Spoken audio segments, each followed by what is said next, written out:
करतात, यातून साधणारे काय, हे सगळ्यात महत्वाचं आहे. वैयक्तिक तर प्रत्येकाचं कल्याण आहेच आहे. वैयक्तिक प्रत्येकाला पांडुरंगाचं दर्शन, प्रत्येकाचं काय होतं. आम्ही वारीला चालल्यानंतर आम्ही प्रत्येक पाऊल चालत आम्ही जर एवढे चालणार तर आम्हाला काय मिळतं त्याच्यामध्ये. सगळ्यात महत्वाची गोष्ट एक आहे. एकच श्लोक तुम्हाला सांगतो. यानी कानीच पापानी जन्मांतर कृतानी च तानी तानी विनश्यन्ति प्रदक्षिण पदे पदे. जेवढी तुम्ही या देवाला कोणत्याही प्रदक्षिणा घालाल, ती प्रदक्षिणा घालताना प्रत्येक पाऊल जे तुम्ही उचलून त्या पुढे पुढे टाकता आहात, त्या प्रत्येक पावला गणीमध्ये गणित होतंय काय. यानी कानीच्या पापानी, जी काही आमच्या ठिकाणी जी काही साचलेली पाप आहेत, मग ती सगळी पाप याच जन्मातली थोडी आहेत. जन्मांतर कृतानीच, मागच्या जन्मामध्ये काही घडली असतील पातकं, तर अशी सगळी पातकं जी आहेत, जेव्हा आपण एखाद्या परमेश्वराच्या निमित्ताने चालतो ना, तेव्हा तानी तानी विनश्यन्ति, सगळी पातकं नाश पावतात. विनश्यन्ति. आणि कशी नाश पावतात, पुढच्या चरणामध्ये त्यांनी सांगितलं, प्रदक्षिण पदे पदे. प्रत्येक पावला गणित आपलं पाप नाहीसं होत आहे. म्हणून वारी आहे, म्हणून वारीला चालत जायचं आहे, म्हणून वारीला ही सगळी एक जी आहे. तुम्ही म्हणाल की हा जो श्लोक आहे हा प्रदक्षिणेचा श्लोक आहे. आम्ही तर वारीला चाललोय, आम्ही कुठं प्रदक्षिणा घालतोय. पण तसं नाहीये. आमच्या पांडुरंगाला आम्ही परब्रह्म म्हटलेलं आहे. आणि परब्रह्म कुठे नाहीये, सगळीकडे चराचरामध्ये ते आहेत ना. कुठेही तुम्ही इथून जरी तिथपर्यंत, त्या शंकराचार्यांच्या स्तोत्रामध्ये आचार्य म्हणतात, आत्मात्मं गिरीजा मतिही प्राणाः शरीरं गृहण. आत्मा हाच ईश्वर आहे आणि जी बुद्धी आहे तीच पार्वती आहे. प्राणा शरीरं गृहम पूजा ते विषयोपभोग रचना. जे काही आम्ही खातो पितो ही सगळी त्या आत्म्याचीच पूजा आहे, त्या याची पूजा आहे. म्हणून तुकाराम महाराजांनी सोप्या भाषेत सांगितलं, देह देवाचे मंदिर, आता आत्मा परमेश्वर. देह देवाचे मंदिर, आता आत्मा परमेश्वर. हे त्यांनी सांगितलं. शंकराचार्यांनी संस्कृत मध्ये सांगितलं. पूजा ते विषयोपभोग रचना. पुढचा शब्द महत्वाचा आहे, निद्रा समाधी स्थिती. आम्ही जे वारीच्या वेळेला हे जे झोपतो ना रात्री भोजन झाल्यानंतर, जे आपण विश्रांती घेतो, ही विश्रांती सुद्धा समाधी सारखी आहे. वारी मधली झोप ही झोप नाहीये, ही वारी मधली झोप जी आहे ती समाधी आहे. निद्रा समाधी स्थिती. आणि त्याचं पुढचं वाक्य आहे, संचार पदयो प्रदक्षिण विधी. माझा जो काही संचार आळंदी ते पंढरपूर या रस्त्यावर जो काही माझा संचार होणार आहे, मी जे चालणार आहे या माझ्या देहाने, संचार पदयो प्रदक्षिण विधी स्तोत्र आणि सर्वागिरो. आणि या सगळ्यामध्ये चालत असताना मी नुसता चालणार आहे का, माझा कधीतरी मागे पण याला नंबर येणार आहे, या विणेला धरायला नामस्मरण पण होणार आहे. चालताना मी नामस्मरण करणार आहे, कधीतरी भजन करणार आहे.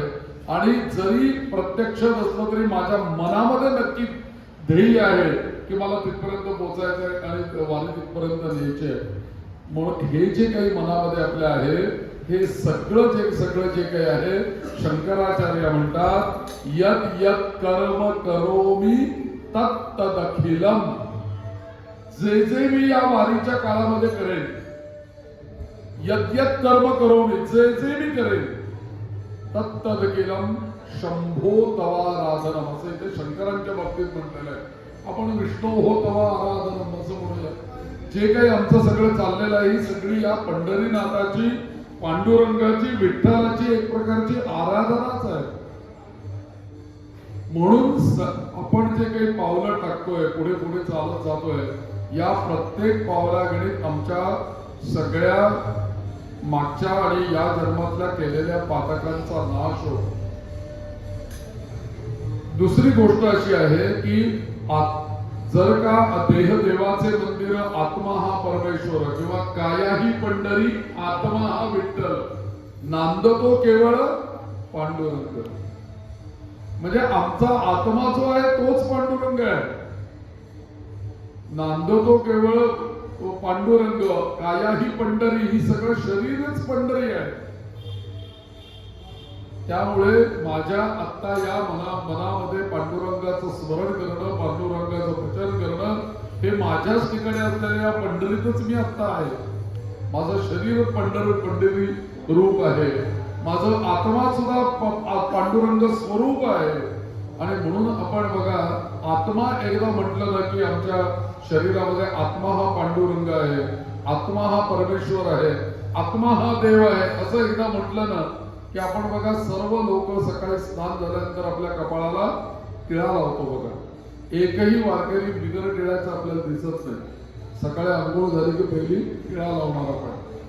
हा टिळा लावणं म्हणजे काय आहे हो?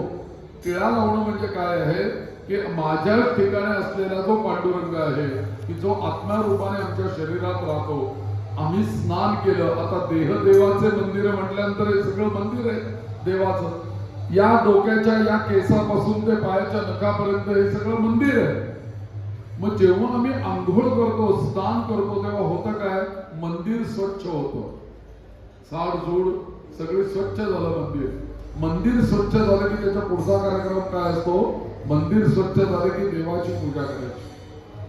मग आपलं हे मंदिर आंघोळीने स्वच्छ झालं, स्नानाने. आता आपल्या देवाची पूजा आपण कशी करणार? मग आपण गंध घालवतो आणि ते गंध आपल्या कपाळावरती धारण करतो. लक्षात घ्या, आपल्या कपाळावरती गंध धारण करणं म्हणजे तो लोकांना वाटतं ते चांगलं दिसावं, किंवा काही लोकांना वाटतं तो मेकअपचा भाग आहे म्हणून ते आपण गंध लावतो का काय? तसं नाहीये बरं. कारण आपण जे गंध लावतो आपल्या कपाळावरती, त्याचा सरळ सरळ अर्थ असा आहे की मी माझ्या आत्म्याच्या ठिकाणी असलेल्या परमेश्वराची ती एक पूजा आहे. माझ्या ठिकाणची असलेल्या परमेश्वराची पण पूजा झाली पाहिजे ना. मी दुसऱ्या परमेश्वराची मूर्तीची करणार आहे, माझ्या आत्म्याची पूजा मी कशी करणार? माझ्या कपाळाला मी जेव्हा गंध लावेल तेव्हा त्याची ती पूजा होते. मग तुम्ही बघा की गंध लावताना आपण नेहमी मधल्या बोटाचा वापर करतो. कायम लक्षात ठेवा की आपल्याला ही जी 5 बोट परमेश्वराने दिलेली आहेत ना, ही सगळी पंचमहाभूत आहेत. या बोटांमध्ये पृथ्वी तत्व आहे, आप तत्व आहे, तेज तत्व आहे, वायू तत्व आहे आणि आकाश तत्व आहे. तुम्ही म्हणाल कसं आहे?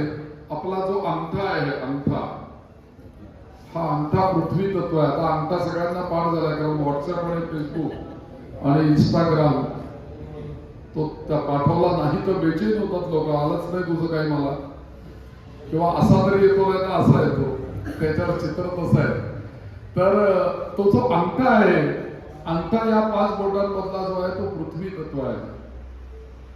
त्याच्यानंतर ही करंगळी जी आहे ते आप तत्व आहे. पृथ्वी तत्व, आप तत्व. आता राहिली 3 तत्व, तेज, वायू, आकाश. ही जी मधली 3 बोट आहेत ना, यातला करंगळीच्या शेजारचं बोट आहे तेज, वायू, आकाश. पृथ्वी, आप, तेज, वायू, आकाश. आता बघा तुम्ही गंमत, करंगळी तुम्ही सहसा कधी वापरत नाही, पण गंध आपतत्व आहे तिथे. आपतत्व तुम्हाला गंध कालवायला लागतं. ओलं कसं होणार गंध? पृथ्वी तत्वाचा गंध आहे, पण त्या पृथ्वी तत्वाच्या गंधामध्ये आपतत्व मिसळल्याशिवाय ते लावता येत नाही ना. म्हणजे करंगळीचं आपतत्व मिसळलं जातंय त्याच्यामध्ये. पण देवाला जेव्हा तुम्ही गंध लावाल तेव्हा देव हे तेज तत्वाचे आहेत. सगळे देव तेज तत्वाचे आहेत. म्हणून कधीही चुकूनही या सगळ्या 5 बोटांमधलं करंगळीच्या शेजारचं बोट सोडून बाकी कुठलंही बोट देवाला चालत नाही. फक्त हे बोट चालतं, करंगळीच्या शेजारचं बोट, आप तत्व, आणि त्याच्या शेजारचं तेज तत्व. कारण देव हे तेजस स्वरूप आहे. देवाला गंध लावताना तुम्ही असं लावलं पाहिजे. मग आता हे तेज तत्व आहे, आप, तेज, वायू आणि आकाश. मग आता आपण जे हृदय मधलं बोट जे गंध लावायला मी सांगितलंय, या बोटामध्ये कुठलं तत्व आहे? वायू तत्व आहे. मी एका ॲक्युप्रेशर वाल्या माणसाला भेटलो होतो. त्या ॲक्युप्रेशर वाले लोक तुम्हाला जर का डोकं दुखत असेल तर ते पायाचा अंगठा असं असं दाबतात ते, आणि तिथे काहीतरी आपली नाडी आहे डोक्यातली, आणि इथे काहीतरी त्यांनी मसाज केला की डोकं दुखायचा जबाब नाही हो. तसं आपल्या जर का हृदयामध्ये काही विकार निर्माण झाला, हृदयामध्ये जर का काही विकार निर्माण झाला, श्वासोच्छवासाचे काही त्रास झाले, तर या मधल्या बोटावरती हे जी 3 पेर आहेत की नाही, या 3 पेरांवरती चक्र आहे, आणि त्याला जर का आपण असा मसाज केला तर आपलं रक्ताभिसरण चांगलं होतं असं त्या ॲक्युप्रेशर वाल्याने सांगितलं. मग इथे मला तुम्ही सांगा, आपलं शास्त्र काय सांगतं, इथे कुठलं तत्व आहे? वायू तत्व आहे. हृदय आपलं काय करतं? सतत श्वास घेतो, श्वास सोडतो, म्हणून वायू तत्वाचा. आता आपण म्हणतो ना, इंग्लिशमध्ये आपण म्हणतो ना की कोणतेही कर्म करताना बाय हार्ट केलं पाहिजे, बाय हार्ट केलं पाहिजे कर्म, किंवा हृदयापासून आपण कर्म केलं पाहिजे, किंवा ये हृदयेचे ते हृदयी खाते, सगळ्याकडे हृदयाचा संबंध आहे. तर हृदयाचा संबंध सगळ्यात कुठे आहे? तर या मधल्या बोटाशी हृदयाचा संबंध आहे. आणि आत्मा परमेश्वर राहतो कुठे? आपल्या देहदेवाचे मंदिर, आता आत्मा परमेश्वर. संपूर्ण देह जर का ईश्वराचं मंदिर आहे ना, जसा हा संपूर्ण हॉल आहे बघा, पण या हॉलमध्ये स्टेजचा भाग एवढाच आहे, बाकी सगळा मोकळा हॉल आहे. तसं एखाद्या मंदिरात तुम्ही गेलात तर त्या मंदिराचा सभामंडप मोठा आहे, गर्भगृह एक छोटं असतं, त्याच्यात परमेश्वर असतो एका कट्ट्यावरती, बरोबर आहे की नाही? पंढरीला सुद्धा गेल्यानंतर, पंढरपूरला गेल्यानंतर तसंच की नाही, सभामंडप मोठा आहे, आतमध्ये गर्भगृह आहे, त्याच्यात त्या याच्यावरती पांडुरंग उभा आहे कटेवरती हात ठेवून. तसं या संपूर्ण देहामध्ये आपल्या हे जर का मंदिर आपण मानलं, देहदेवाचे मंदिर, आता आत्मा परमेश्वर असं जर का आपण मानलं, तर मग हा परमेश्वराचं गर्भगृह किंवा देवारा नक्की शरीरामध्ये कुठे आहे? तर त्यांनी सांगितलं, तो जो देवारा आहे तो देवारा म्हणजे आपलं हृदय आहे. आपल्या हृदयात परमेश्वर आहे. आपल्या हृदयात परमेश्वर जो आहे ना, तो श्वास रूपाने परमेश्वर आहे. आणि मला तुम्ही सांगा, जिथपर्यंत श्वास चालू आहे तिथपर्यंत आपण आहोत की नाही? ज्या क्षणी श्वास थांबेल त्या क्षणी काय आहे? तो परमेश्वर निघून गेला वायू रूपाने शरीराच्या बाहेर. मग हा आत्मा संपूर्ण परमेश्वर आमच्या या शरीरामध्ये, त्याला राहण्याचं देवघर म्हणजे आमचं हृदय आहे. म्हणजे आमच्या मधल्या बोटाचा सरळ संबंध आमच्या हृदयातल्या परमेश्वराचे आहे. म्हणून आपण जेव्हा गंध लावतो तेव्हा मधल्या बोटांनीच आपल्याला गंध लावला पाहिजे. देवाला गंध लावताना करंगीच्या शेजारचं बोट. आणि लक्षात घ्या, जेव्हा पितरांना तुम्ही गंध लावता, वडिलांचा आजोबांचा फोटो आहे, किंवा कधी पिंडदान केलं, पिंडाला गंध लावायचा आहे, किंवा पितरांशी संबंधी काही गंध लावायचं आहे, तर तुम्ही फक्त हे बोट दाखवू शकता, हे बोट वापरू शकता. हे बोट आहे आकाश तत्वांचं. आकाश तत्व म्हणजे आता देह एकदा सोडला की आपले पितर कशा स्वरूप झालेले आहेत? आकाश स्वरूप झालेले आहे. त्यामुळे त्यांना आकाश तत्वाचं बोट चालतं. म्हणून बघा, पृथ्वी तत्व, आप तत्व, तेज, वायू आणि आकाश. लक्षात ठेवायला अगदी सोपं आहे.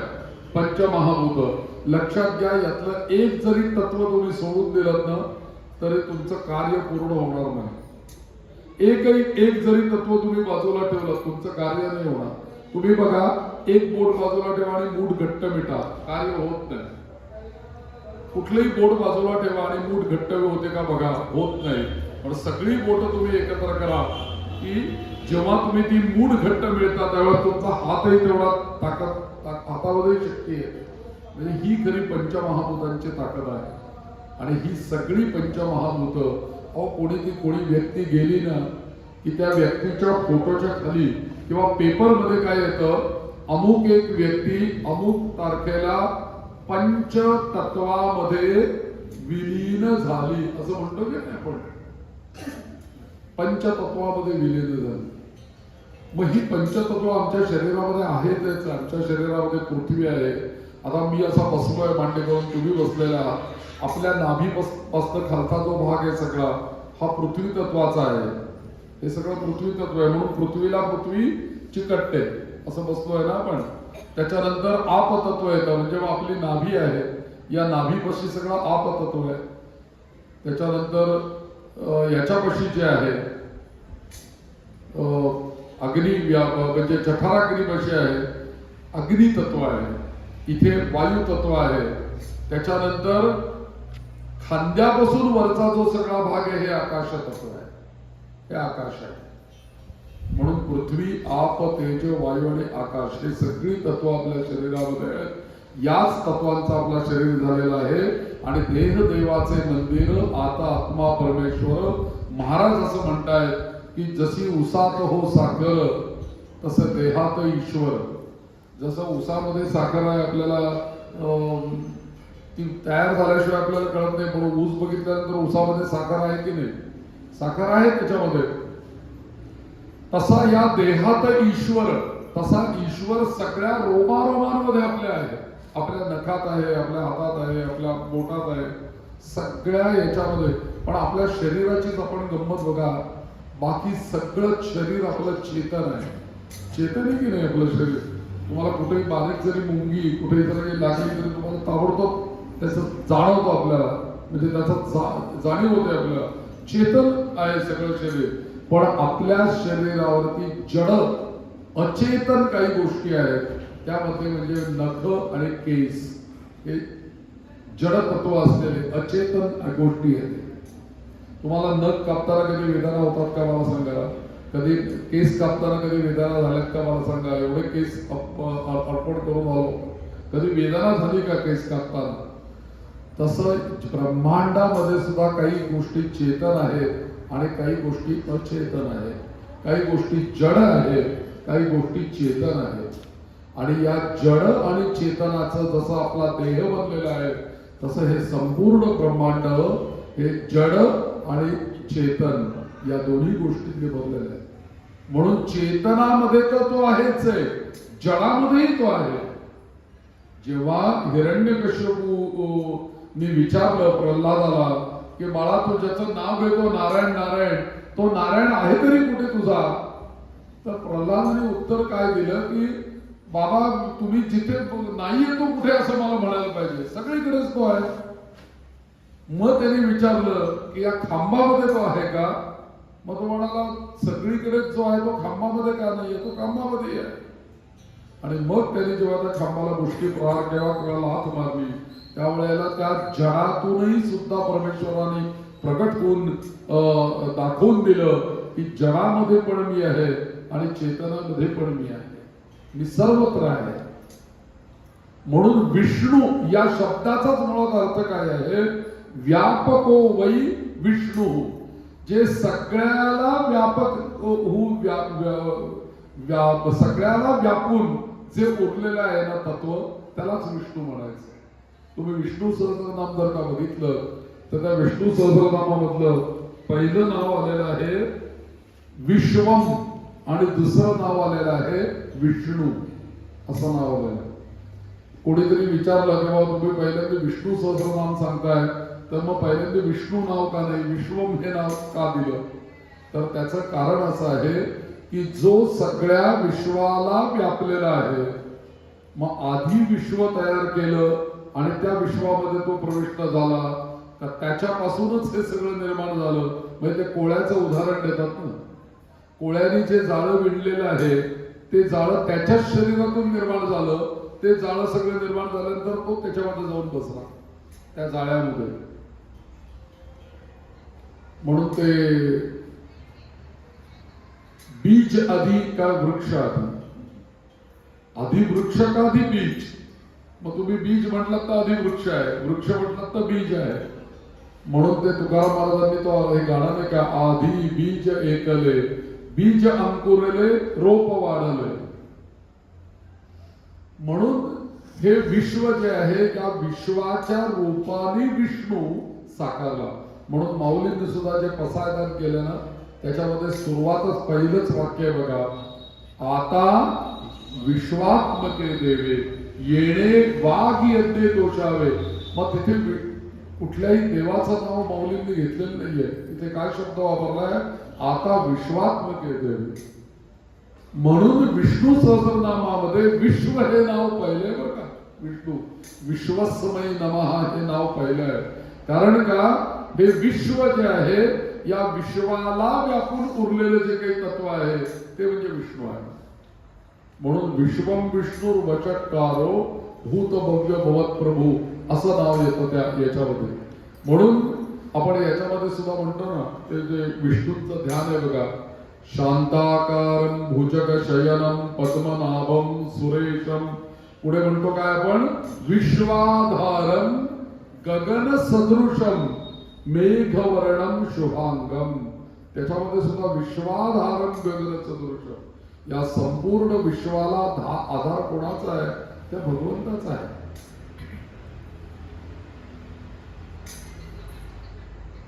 राम बडा के राम का नाम बडा. ते जसं आहे की या पृथ्वीकडे जर का बघितलं तर बाबा पृथ्वी खूप मोठी आहे. तर पृथ्वी म्हटली बाबा मला का तू मोठं म्हणतोय. पृथ्वी मोठी नाहीये. मी तर म्हणे त्या शेषाच्या डोक्यावरती जाऊन उभी आहे. त्यामुळे माझ्या मला जो धारण करतो तो शेष मोठा आहे असं पृथ्वीने उत्तर दिलं.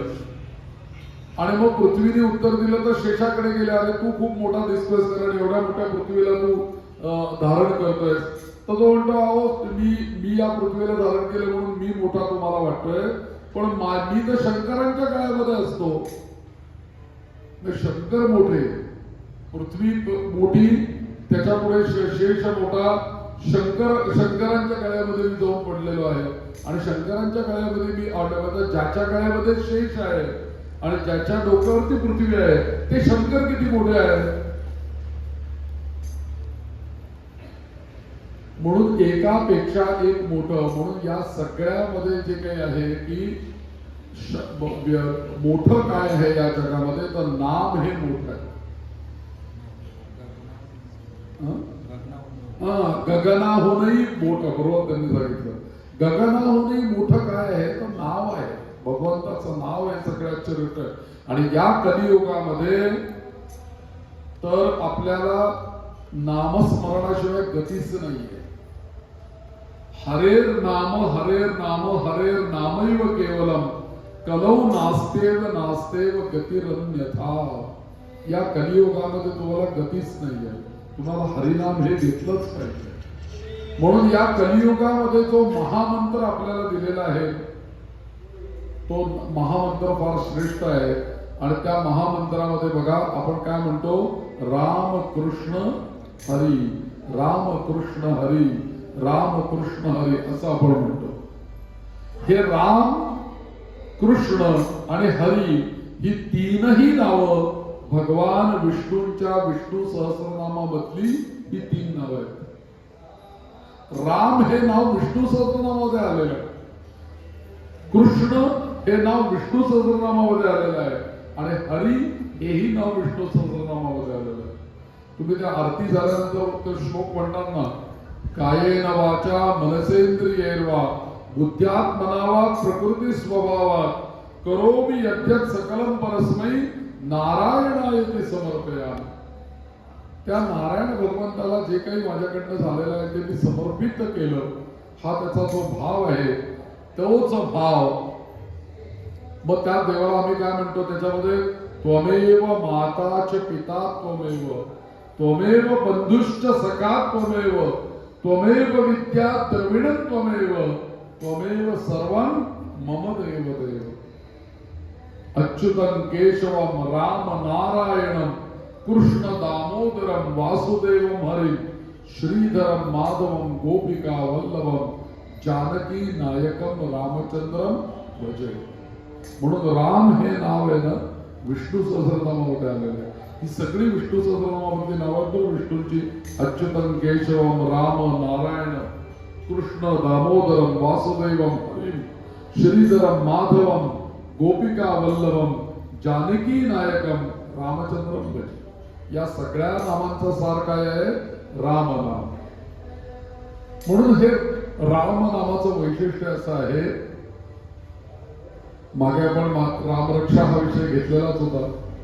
तर त्या राम या नावाचं वैशिष्ट्य असं आहे की काशीला वाराणसीला बाबा विश्वनाथ बसलेले आहेत आणि आपल्याकडे असं म्हटलेलं आहे की मरावं ना तर काशीला जावं, मृत्यू यावा ना तर काशीला यावा. का तर काशीला गेल्यानंतर, तिथे गेल्यानंतर जर का मृत्यू आला, पुनर्जन्म न विद्यते, मुक्ती मिळते.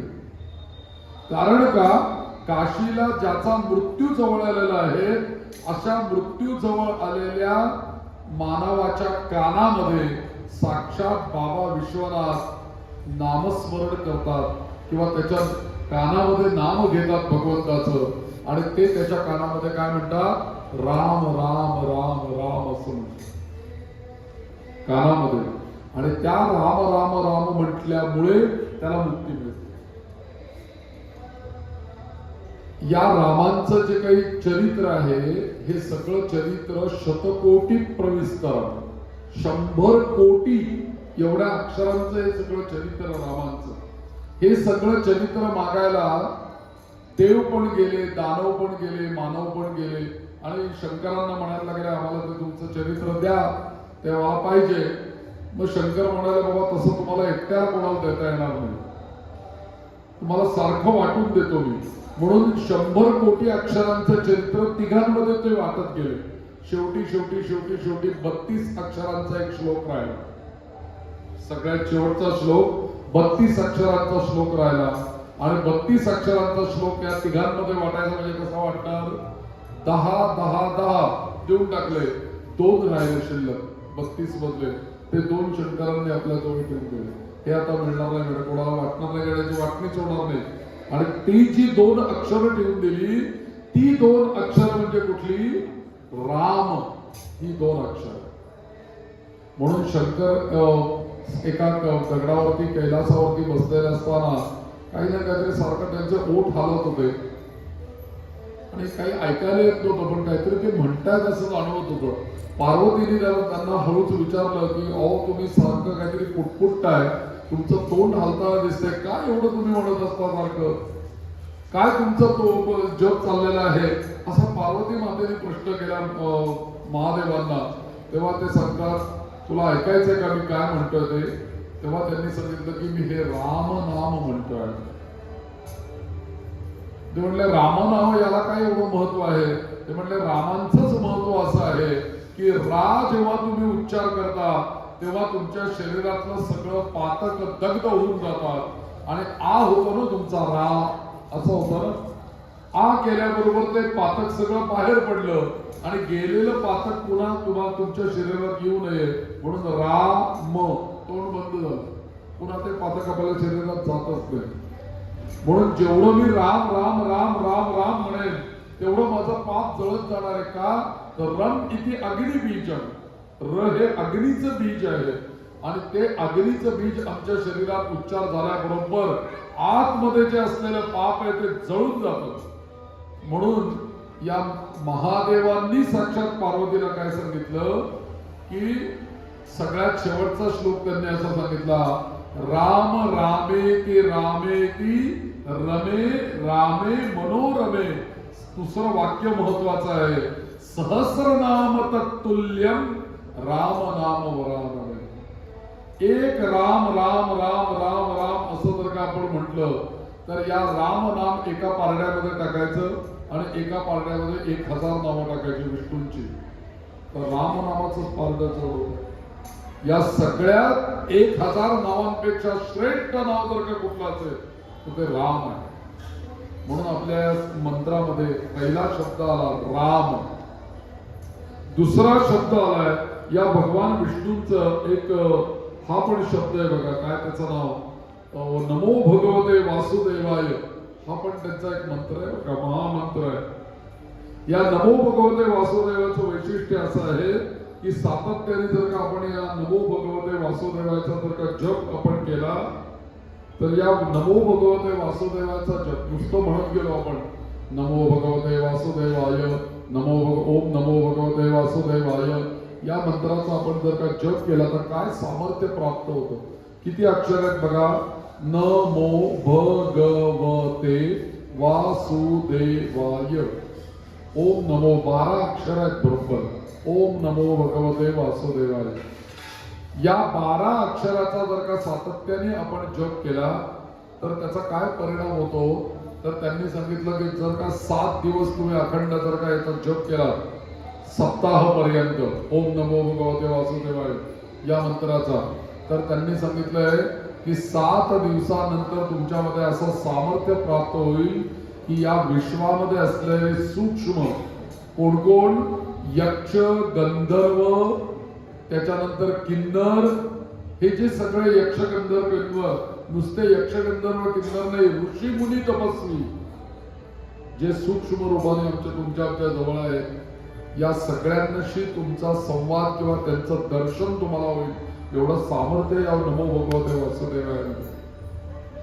तसं या राम नावाला फार मोठं महत्व आहे. म्हणून शंकर असं म्हणतात की माझ्या मुखामध्ये मी राम राम राम राम म्हटलं म्हणून झालं काय की ज्या वेळेला मी हलाहल विषप्राशन केलं, त्यावेळेला हलाहल विषप्राशन केल्यानंतर ते माझ्या हृदयाकडे गेलं नाही किंवा माझ्या मुखात ते राहिलं नाही.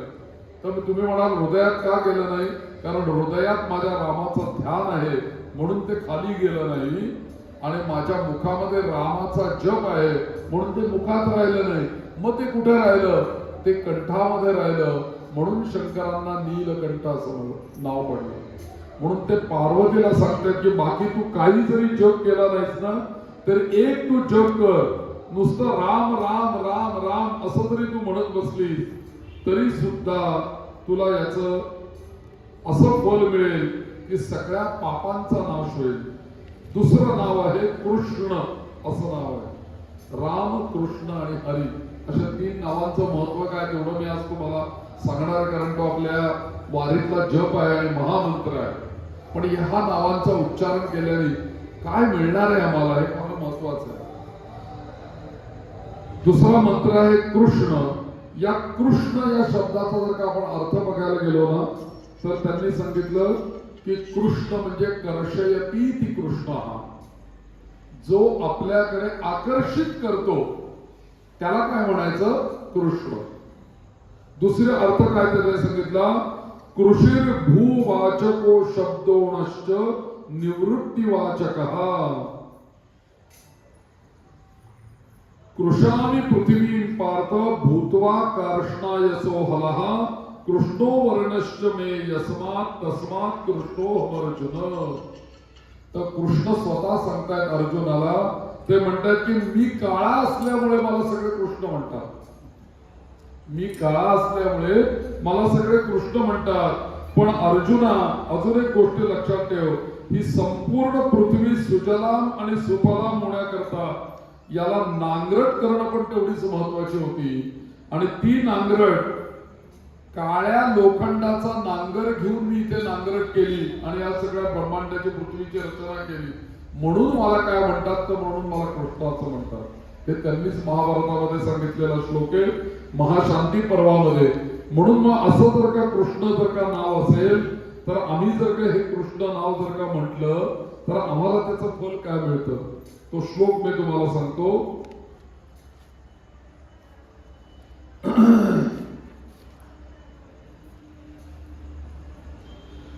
कृष्णेति मंगलं नाम यस्य वाचि प्रवर्तते भस्मी भवन्ति सद्यस्तु महापातक कोटयः. नुसतं तरी आपण म्हटलं ना कृष्ण कृष्ण कृष्ण कृष्ण कृष्ण, जसं राम राम राम राम राम असं आपण म्हटलं, किंवा कृष्ण कृष्ण कृष्ण कृष्ण असं जर का आपण म्हटलं तर आम्हाला फल काय मिळतं की असं हे मंगल नाव आहे की जो याचा कृष्ण कृष्ण असा जप करतो, करोडो महापातक कृष्ण म्हणताक्षणी भस्म होऊन जातात. करोडो महापातक कृष्ण म्हणताक्षणी जळून जातात, असं या नावामध्ये सामर्थ्य आहे. म्हणून या कृष्ण नावाने केवळ पातक जळतात असं नाही, ते सांगते, राधा सांगते, अश्वमेध सहस्रेभ्यः फलं कृष्णस्य कृष्ण जपस्य च वरंतेभ्यः पुनर्जन्म नातो भक्त पुनर्भवा. म्हणजे केवळ कृष्ण कृष्ण कृष्ण कृष्ण जर का म्हटलं तर आम्हाला फल काय मिळणार आहे, तर त्याने असं सांगितलं की हजारो अश्वमेध केल्याचं आम्हाला, अश्वमेध यज्ञ केल्याचं फल मिळेल. बरं इतकंच नव्हे, हजारो जर का यज्ञ जर का मी केले तर त्यातनं त्याचं पुण्य भोगण्याकरता मला पुन्हा जन्म घेऊन पृथ्वीवर यावं लागेल, ते सुख भोगण्याकरता. पण मात्र म्हणे कृष्ण कृष्ण कृष्ण जर का असं नाव तुझ्या तोंडामध्ये जर का उच्चारण केलं तर तुला ते सुख भोगण्याकरता पुन्हा या पृथ्वीवर येण्याची गरज नाही. पुनर्जन्म न विद्यते मुक्तीर भवती. जीवाला मुक्ती देणारं नाव कृष्ण आहे, लक्षात घ्या. अश्वमेध यज्ञ केलं, दान केलं, गोदान केलं, त्याचं जे पुण्य आम्हाला प्राप्त होईल ते पुण्य भोगण्याकरता पुन्हा आम्हाला पृथ्वीवर यायला लागेल. पण कृष्ण कृष्ण कृष्ण म्हटल्यानंतर पातक पण जळून जातील आणि पुन्हा आम्हाला पृथ्वी नको, जन्म आता नको येर झाला. आम्हाला मुक्ती देणारं नाव कृष्ण आहे. म्हणून राम कृष्ण आणि त्याच्या पुढचा शब्द आहे हरी. या कृष्ण या नावाचं, कारण कृष्ण हे नाव विष्णू सहस्रनामामध्ये येतं बरं. राम हे नाव रामावरनं श्लोकच, विष्णू सहस्रनाम जे म्हणतात त्यांना माहिती आहे. एक श्लोक आहे, रामो विराजो विरतो, रामो विरागो विरतो मार्गो नेयो नयो नयो नयः वीरशक्तिमतां श्रेष्ठो धर्मो धर्म विदुत्तमः. आपली कोणती जरी कामं अडली ना, एखादा कार्य अडलंय, आम्हाला त्याच्यामध्ये यश मिळत नाहीये किंवा मार्ग मिळत नाही, काही वेळेला असं होतं की बऱ्याच समोर कामं येतात पण मी नक्की काय करावं कळत नाही, आपल्याला मार्ग मिळत नाही आपल्याला. अशा वेळेला तुम्ही हा जर का श्लोक, केवळ एवढा श्लोक, रामो विराजो विरतो मार्गो नयो नयो नयः वीरशक्तिमतां श्रेष्ठो धर्मो धर्म विदुत्तमः, एवढा एक श्लोक जर का आपण सारखा जप केला तर आपल्याला कोणत्याही कार्यामध्ये भगवान विष्णूंच्या कृपेने चांगला मार्ग मिळेल. म्हणून आपण राम जसं उच्चार करतो तसं कृष्ण आणि हरी. आता हरीचे उच्चार करतो आपण. या हरी नावाचं सामर्थ्य असं आहे, म्हणून मला त्या याचं गाणं फार आवडतं. राम असू दे कृष्ण असू दे, हे दोघे जण एकच आहेत. हो, ते गाणं नाही का, जग में सुंदर है दो नाम, जग में सुंदर है दो नाम, चाहे कृष्ण कहो या राम, बोलो राम राम राम, बोलो श्याम श्याम श्याम. म्हणा सगळे, बोलो राम राम राम, बोलो श्याम श्याम श्याम. जग में सुंदर है दो नाम, चाहे कृष्ण कहो या राम, बोलो राम राम राम, बोलो श्याम श्याम श्याम. त्याच्या पुढचं कडवा पण छान आहे. एक कंस पापी को मारे, एक कंस पापी को मारे, एक दुष्ट रावण संहारे. एक कंस पापी को मारे, एक दुष्ट रावण संहारे. दोनों दीन के दुख हरत है, दोनों दीन के दुख हरत है, दोनों बल के धाम, चाहे कृष्ण को हो या राम, बोलो राम राम राम, बोलो श्याम श्याम श्याम. जग में सुंदर है दो नाम, चाहे कृष्ण को हो या राम, बोलो राम राम राम, बोलो श्याम श्याम श्याम. बोलो राम राम राम, बोलो श्याम श्याम श्याम, बोलो राम राम राम, बोलो श्याम श्याम श्याम, बोलो राम राम राम, बोलो श्याम श्याम श्याम. तर राम आणि कृष्ण हे दोघे वेगळे नाही आहेत. तुम्हाला राम म्हटलं राम म्हणा, कृष्ण म्हटलं कृष्ण म्हणा, दोनो बलके धाम, दोन्ही नावं एकच आहेत. एक आहे कर्षण, एक आकर्षण करणारं, एक आहे रम इथे अग्निबीजम. राम नावाने तुमची सगळी पातकं जळून जाणार आहेत. कृष्ण नावाने तुम्हाला आकर्षण वाढणार आहे. कोणाचं आकर्षण वाढणार आहे? पंढरीनाथाचं आकर्षण. सगळेच म्हणतात ना रामकृष्ण हरे रामकृष्ण हरे रामकृष्ण हरे रामकृष्ण हरे. ते अजून आकर्षण आपल्याला त्याच्याविषयी प्रेम वाढत जातं. हा मंत्र म्हणत गेला ना की ते जे तत्व आहे पांडुरंगाचं देव तत्व ते आपल्याला अधिकाधिक अधिकाधिक अधिकाधिक आकर्षित करतं. कारण कर्ष येतील तो आपल्याला आकर्षण करणारा जो आहे तोच कृष्ण आहे. म्हणून राम आता सोपं नाव आहे बघा. हरी 2 अक्षरांचं नाव. ही सगळी अक्षर जी आहेत आपल्या मंत्रातली राम कृष्ण हरी सगळी अक्षर नावं जी आहेत 2-2 अक्षरांची आहेत. राम 2 अक्षर, कृष्ण 2 अक्षर, हरी 2 अक्षर, 2-2-2 6 अक्षरांचा आपला महामंत्र आहे राम कृष्ण हरी. आता हरी या शब्दाचा अर्थ कसा आहे? हरियती की हरिही. जो हरण करतो त्याला काय म्हणायचं? हरी म्हणायचं. मग कोणाला काय हरण करतो? मग आम्ही पांडुरंगाकडे चाललोय तो जर का काय हरण करत असेल तर मग आम्ही जाऊ का त्याच्याकडे? तो काढून घेतो बाबा सगळं. मग जाणार नाही कोणी त्याच्याकडे. हरियती की हरा. जो हरण करतो तो हरी आहे. मग इथे तो काय हरण करतो? तर तो हरी या नावाने तुमच्या ठिकाणी असलेले दोष तुमच्या ठिकाणी असलेले पाप तो हरण करतो. म्हणून वारीचं महत्व काय आहे? रामकृष्ण हरी या मंत्राचं महात्म्य काय आहे की पहिली गोष्ट म्हणजे मी पहिली पावलांचं सांगितलं त्यातनं हा रामकृष्ण हरी या मंत्राचा आपण पाहतोय भाग. हरी या शब्दामध्ये एवढं सामर्थ्य आहे की हरी म्हटल्याबरोबर आपल्या सगळ्या पापांचं हरण करणारा कृष्ण आहे. म्हणून रामकृष्ण हरी हा मंत्र दिला. अहो या हरी या नावाला एवढं महत्व आहे ना की आपण सतत हरी हरी म्हटलं पाहिजे.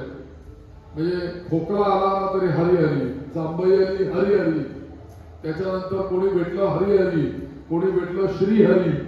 किती तरी वेळेला हरी हरी आपल्या नाव. ह हे अक्षर आहे ना हरी या नावामध्ये फार महत्व आहे बरं का. ह हे अक्षर आहे ना खऱ्या अर्थाने निर्गुणाकडे घेऊन जाणार आहे. तुम्ही बघा उच्चारण करून तुम्ही ह असं म्हणायला जा. तुम्ही हरी असं म्हणावं सगळे जण हरी हरी हरी हरी हरी हरी हरी हरी. आता हरी म्हणताना होतं काय बघा. आपल्या शरीरामध्ये प्रत्येक अक्षर उच्चारण करत असताना आपल्या शरीरामध्ये एक विशिष्ट हालचाल होते बघा.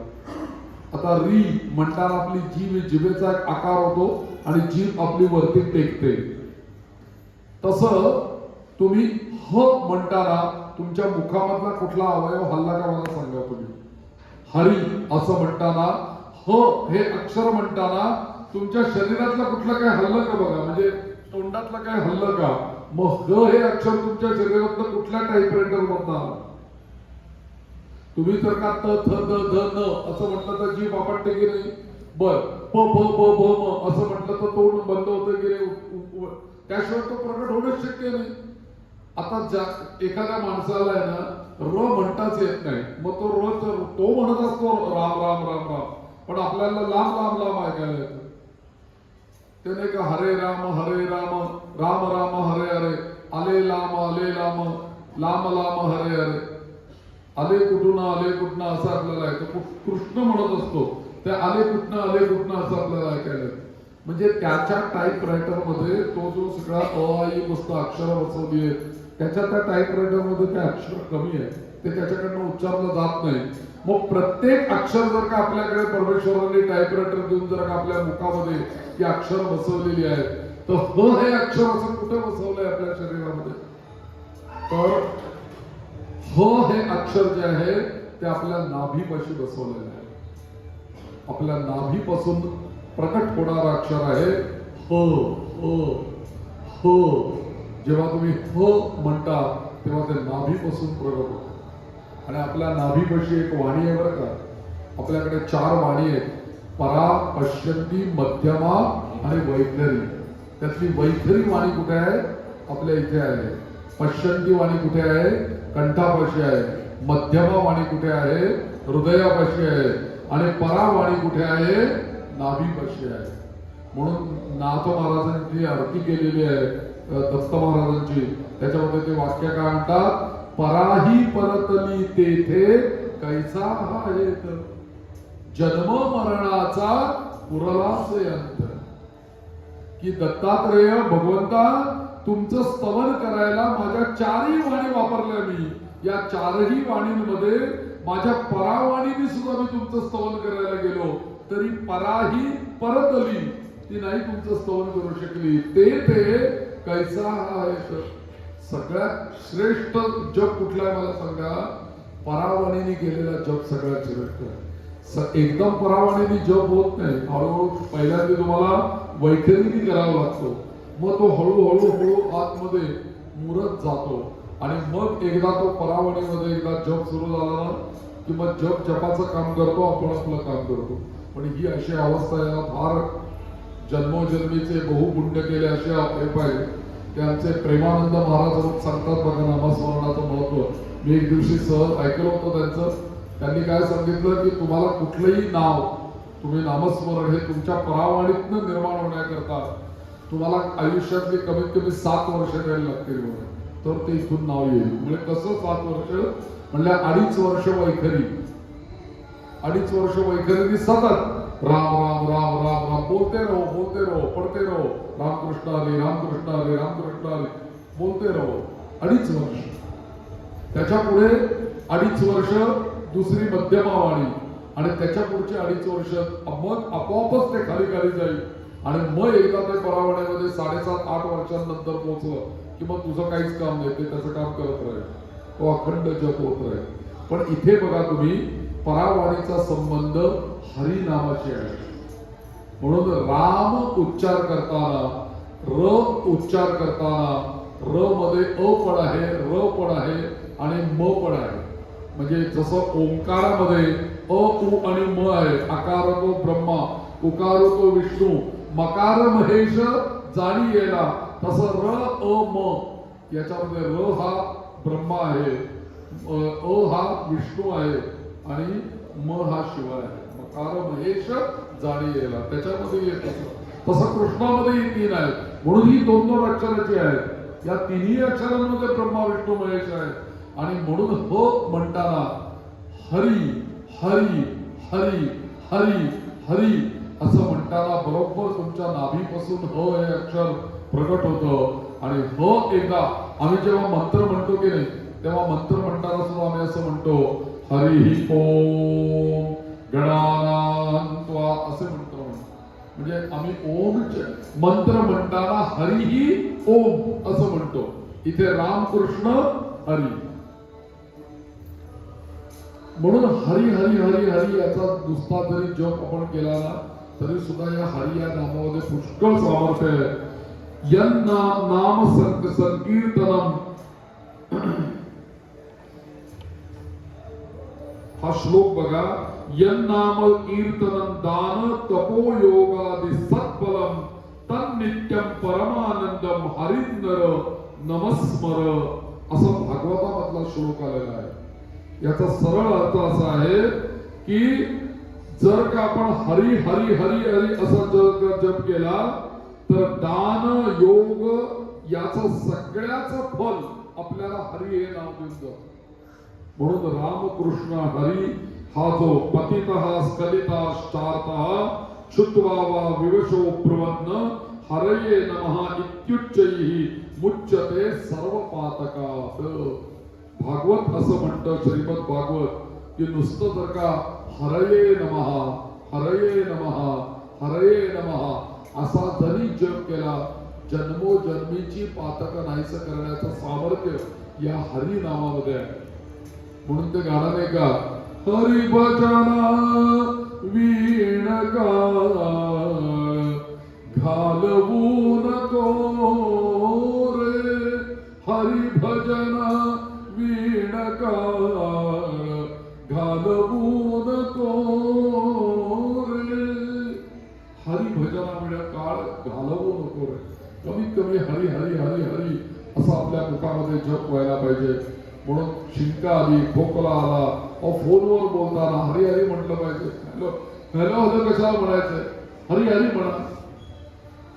हॅलो मध्ये हच आहे ना, मग हरी हरी हरी म्हणा, हरी हरी रामकृष्ण हरी असं म्हणा ना, तेवढा जप आपलाही होतो. त्याने ऐकल्यामुळे त्याचा रिव्हर्स इफेक्ट आपल्यावर होतो. कारण मी राम म्हटलं की त्यांनी पण राम राम म्हणण्याची पद्धत आहे ना. एकदा राम म्हटलं की 54 अक्षरांचं आपल्याला फल मिळतं. दुसऱ्यांदा राम म्हटलं की 108 होतात. कारण राम या अक्षरांमध्ये र हे अक्षर आहे, ते मला वाटतं 27वं का 28वं अक्षर आहे बाराखडीमध्ये, आणि म हे अक्षर जे आहे ते 14वं का 15वं आहे. या दोघांची बेरीज होते 54. म्हणून राम म्हटलं की 54 जप झाला, पुन्हा राम म्हटलं की 54 म्हणजे किती झाला 108. म्हणून आपल्याकडे एकदा राम म्हणण्याची पद्धत नाही, राम राम राम राम. म्हणून रामकृष्ण हरी रामकृष्ण हरी रामकृष्ण हरी या तिन्ही नावांमध्ये एवढं सामर्थ्य आहे की ही तीनही नावं भगवंताच्या याच्यामध्ये आलेली आहेत. कशामध्ये आलेली आहेत? विष्णू सहस्रनामामध्ये भगवंताची ही सगळी नावं आलेली आहेत. म्हणून हरिर्हरति पापानी, आणि आपला जो महामंत्र आहे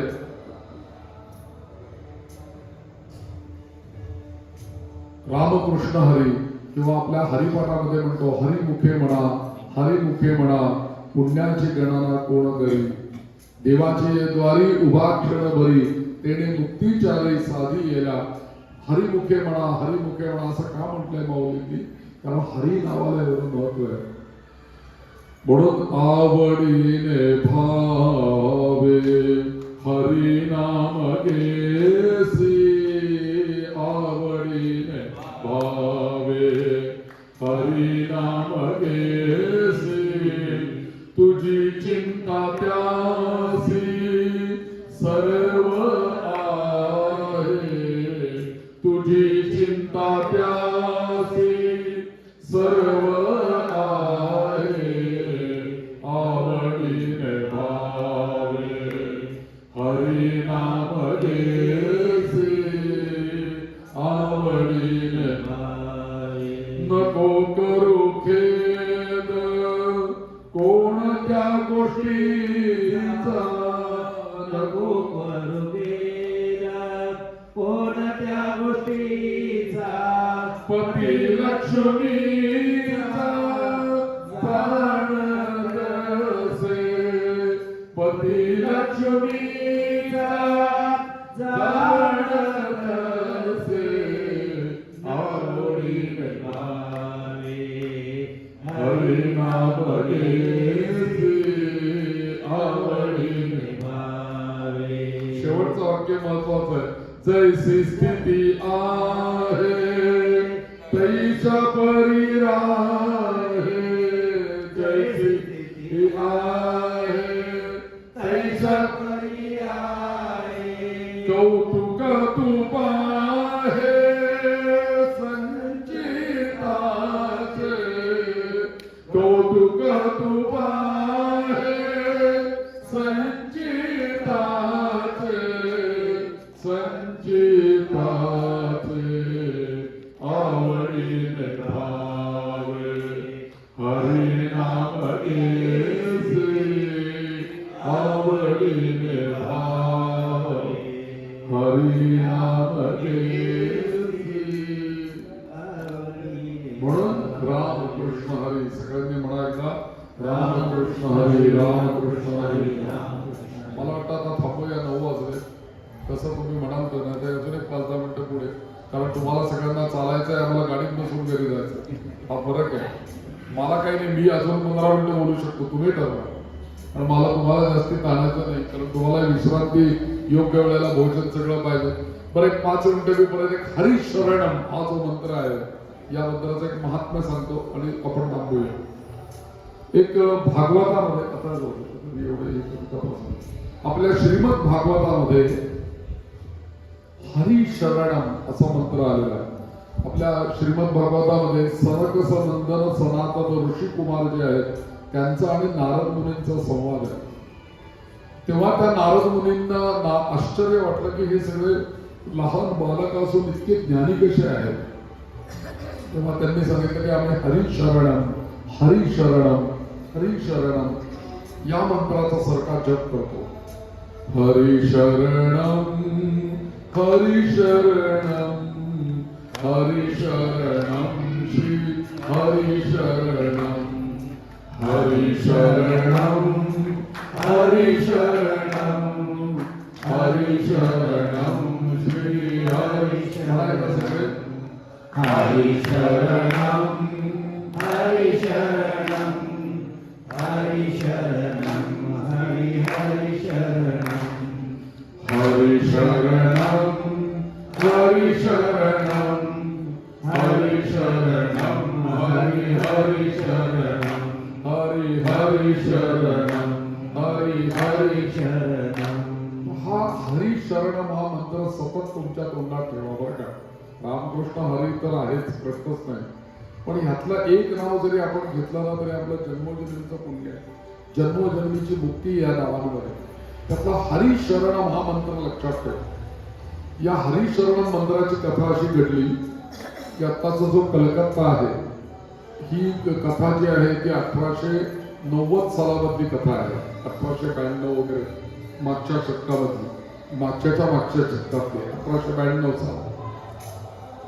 तर त्या काळामध्ये आपल्या या भारतामध्ये जशी आता कोरोनाची साथ येऊन गेली 4-5 वर्षापूर्वी, 5-6 वर्षापूर्वी, तशी त्यावेळेला आपल्या सगळ्या भारतामध्ये प्लेगची साथ आली होती.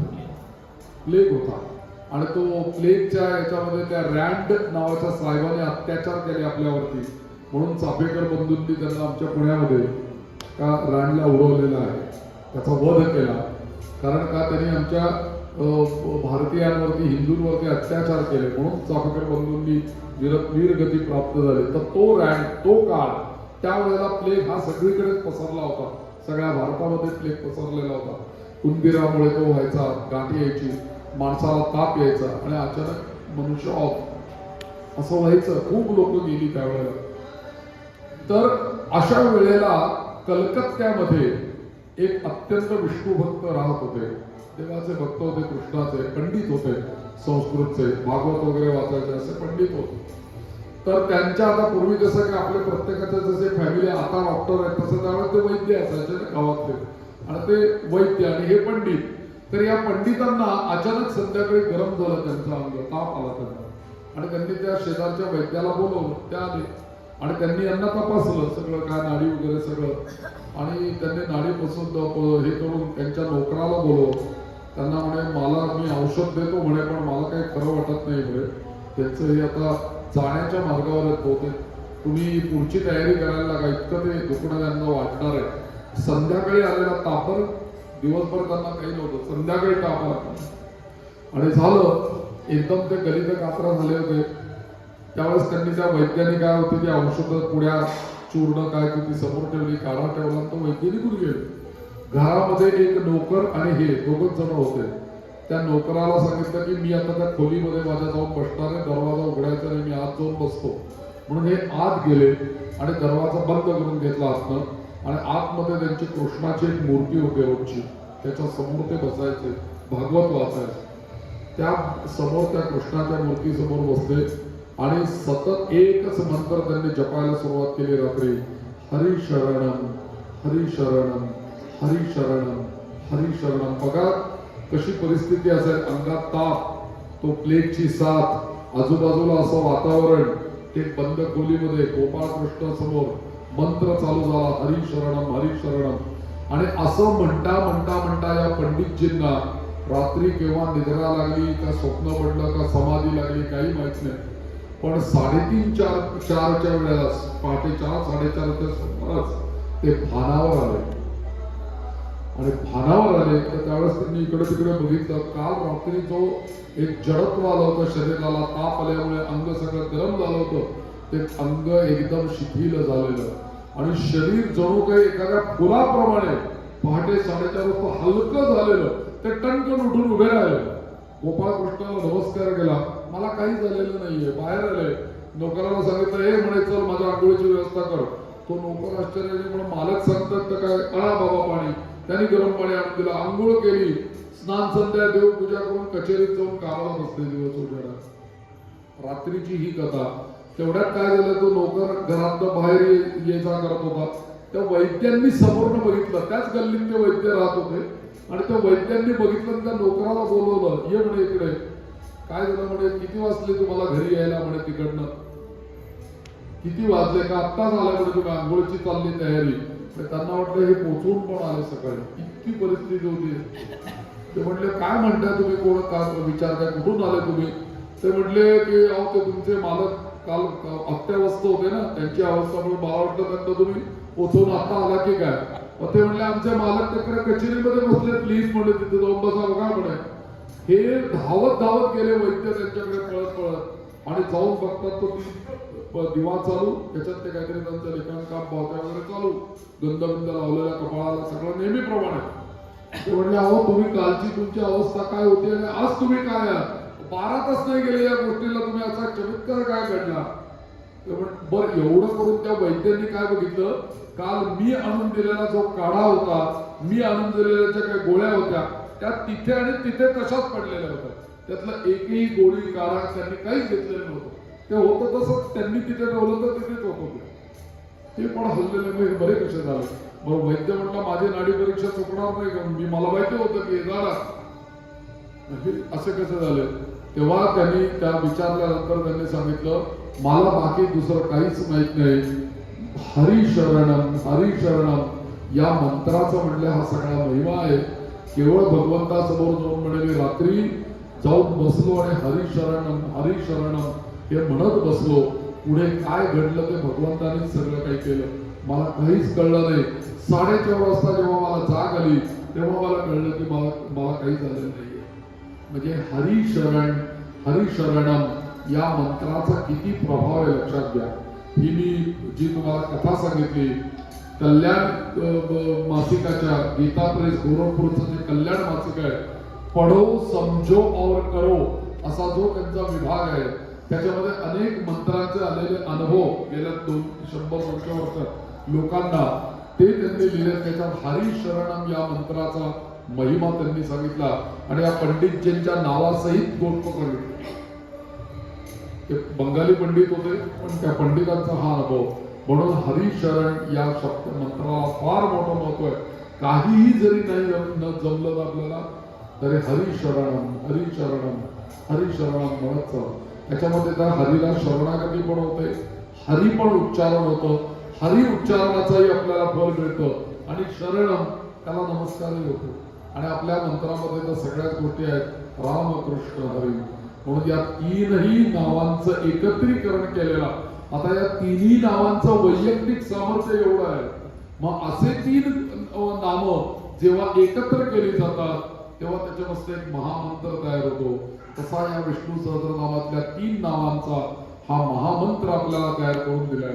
तो मंत्र आपल्या जन्मोजन्मीच्या नको जन्माचा नको येणारा मुक्ती करता आपल्याला तो मंत्र आहे. म्हणून रामकृष्ण हरी आपला अमृताचा सारखा महामृत्युंजयासारखा आणि महामंत्र याही लोकांमध्ये तारणारा परलोकामध्ये तारणारा असा हा महामंत्र. पण त्याचा जन्म कसा झाला आणि त्या 3 नावांचं महत्व काय, एवढ्यावरती आपण या वारीच्या निमित्ताने चर्चा केलेली सेवा जी काय आहे त्या पांडुरंगाच्या चरणी अर्पण. तुम्हाला सगळ्यांना मनापासून वंदन, कारण तुम्ही माऊलीच्या या पालखीच्या निमित्ताने तुम्ही चालता आहात रोज, त्यामुळे आणि पंढरीच्या दिशेने दर्शनाला तुम्ही चाललेला आहात, त्या ध्येय तुम्ही गाठणार आहात. म्हणून माझ्याकडून तुम्हाला सगळ्यांना वंदन पण, शुभेच्छा पण, आशीर्वाद पण. या सगळ्या गोष्टी आपल्या समोर या निमित्ताने मला ठेवता आल्या, हे एक माझं सुद्धा परमभाग्य. आणि तुम्ही सगळ्यांनी प्रेमाने मला बोलवलं काल आमच्या मंडलिक गुरुजींनी, त्यामुळे इथे येणं झालं. केलेली सेवा आपण त्यांच्या चरणी अर्पण करूया. 1-2 मिनिटं नामसंकीर्तन करू आणि थांबूया. श्रीराम जय राम जय जय राम. श्रीराम जय राम जय जय राम. श्रीराम जय राम जय जय राम. श्रीराम जय राम जय जय राम. श्रीराम जय राम जय जय राम. श्रीराम जय राम जय जय राम. श्रीराम जय राम जय जय राम. श्रीराम जय राम जय जय राम. श्रीराम जय राम जय जय राम. श्रीराम जय राम जय जय राम. रामकृष्ण हरी रामकृष्ण हरी रामकृष्ण हरी रामकृष्ण हरी रामकृष्ण हरी रामकृष्ण हरी रामकृष्ण हरी रामकृष्ण हरी रामकृष्ण हरी रामकृष्ण कृष्ण हरी राम कृष्ण हरी पंढरीनाथ महाराज की जय.